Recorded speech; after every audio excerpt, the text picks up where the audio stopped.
Assalamualaikum warahmatullahi wabarakatuh. Baiklah, kami dari kelompok 2 akan mempresentasikan hasil diskusi kami tentang modul 3.2 pemimpin dalam pengelolaan sumber daya. Sebelumnya perkenalkan anggota kelompok kami, saya Siti Marhama sebagai moderator, Pak Kolidin sebagai ketua, dan Pak Yules Muwardana sebagai pemateri, dengan Bapak Adi Sutanto sebagai fasilitator, dan Ibu Sri Purwanti sebagai pengajar praktik. Baiklah, materi yang pertama akan disampaikan oleh Bapak Kolidin. Kepada Bapak kami persilakan. Terima kasih kepada Bu Siti. Baiklah, saya menyampaikan hasil diskusi kami yaitu tentang pemimpin dalam pengelolaan sumber daya. Menurut kerangka dari Green dan Haynes 2016 yang memetakan 7 aset utama, atau di dalam buku ini disebut sebagai modal utama, 7 modal utama ini merupakan salah satu alat yang dapat membantu menemukan sumber daya yang menjadi aset sekolah. Ketujuh aset ini dapat saling beririsan satu sama lain. Yang pertama yaitu modal manusia. Modal manusia adalah sumber daya manusia yang berkualitas, investasi yang berhubungan dengan kesehatan, pendidikan, kesejahteraan, dan harga diri seseorang. Dengan melihat kecakapan seseorang yang berhubungan dengan kemasyarakatan, contohnya kecakapan memimpin sekelompok orang, dan kecakapan seseorang berkomunikasi dengan berbagai kelompok. Kecakapan yang berhubungan dengan kewirausahaan, contohnya kecakapan dalam mengelola usaha, pemasaran, yang negosiasi, kecakapan yang berhubungan dengan seni dan budaya, contohnya kerajinan tangan, menari, bermain teater, dan bermain musik. Selanjutnya yang kedua yaitu modal sosial. Modal sosial sebagai norma dan aturan yang mengikat warga masyarakat dan mengatur pola perilaku warga. Juga unsur kepercayaan dan jaringan, antara unsur yang ada di dalam komunitas atau masyarakat, juga dimaknai sebagai investasi yang berdampak pada bagaimana manusia, kelompok, dan organisasi dalam komunitas hidup berdampingan, contohnya adanya kepemimpinan, kerjasama, saling percaya, dan rasa memiliki masa depan yang sama. Yang ketiga yaitu modal politik. Modal politik ini tidak hanya dimaknai sebagai sebuah aktivitas demokratis dalam tataran politik praktis, tapi merupakan kemampuan kelompok untuk memengaruhi distribusi sumber daya di dalam unit sosial. Modal politik sebagai salah satu aset sekolah dapat digunakan untuk melahirkan kebijakan-kebijakan yang berorientasi pada peningkatan kualitas pembelajaran.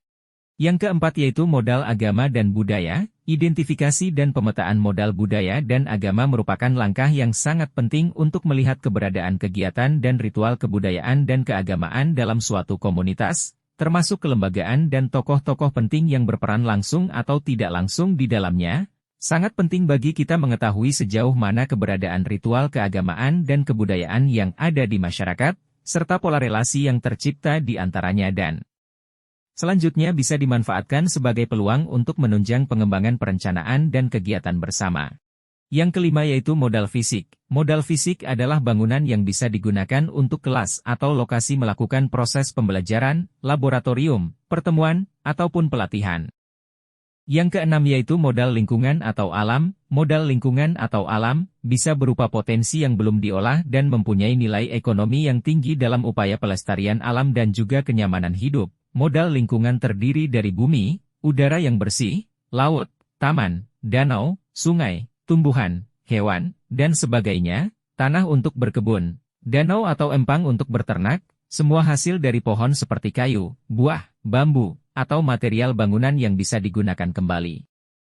Dan yang ketujuh yaitu modal finansial. Modal finansial adalah dukungan keuangan yang dimiliki oleh sebuah komunitas yang dapat digunakan untuk membiayai proses pembangunan dan kegiatan sebuah komunitas.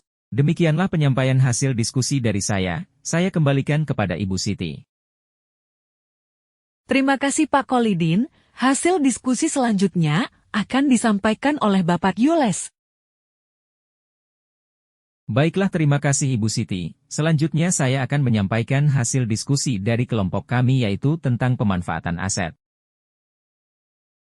Yang pertama yaitu pemanfaatan aset modal manusia. Pemanfaat aset modal manusia berupa dapat secara rutin mengadakan workshop peningkatan kompetensi guru karena adanya narasumber yang kompeten di daerah Ogan Ilir seperti dari dosen, widyaswara, dan lain-lain, dan para pengrajin yang memiliki keterampilan tertentu dapat dijadikan sebagai guru tamu di SMK. Kedua, pemanfaatan aset modal sosial. seperti dapat menjadi wadah guru dalam pengembangan kompetensi diri, dapat bekerja sama dengan universitas dalam meningkatkan dan mengembangkan keterampilan siswa dengan adanya workshop yang diadakan oleh pihak kampus. Ketiga yaitu pemanfaatan aset modal politik yaitu dapat langsung merasakan kebijakan-kebijakan yang diambil. Lebih mudah dan cepat mendapatkan informasi dari kota provinsi serta lebih sering dilibatkan pada kegiatan-kegiatan nasional dan internasional di ibu kota provinsi, contohnya memanfaatkan kedekatan dengan pemangku kebijakan. Keempat yaitu contoh pemanfaatan modal agama dan budaya yaitu, membentuk karakter murid dalam mengembangkan pengetahuan dan keterampilan dalam bidang agama, contoh asetnya yaitu dengan bekerja sama dengan pondok pesantren yang banyak di Ogan Ilir. Kelima pemanfaatan modal fisik yaitu, siswa-siswi sekitar Ogan Ilir dapat melanjutkan studi tanpa harus keluar kota, dengan adanya ruas jalan tol akses ke pusat kota bisa lebih cepat dan mudah, dapat beribadah lebih nyaman sekaligus berwisata religi, dapat melepaskan kepenatan aktivitas setiap sore dan akhir pekan bersama keluarga.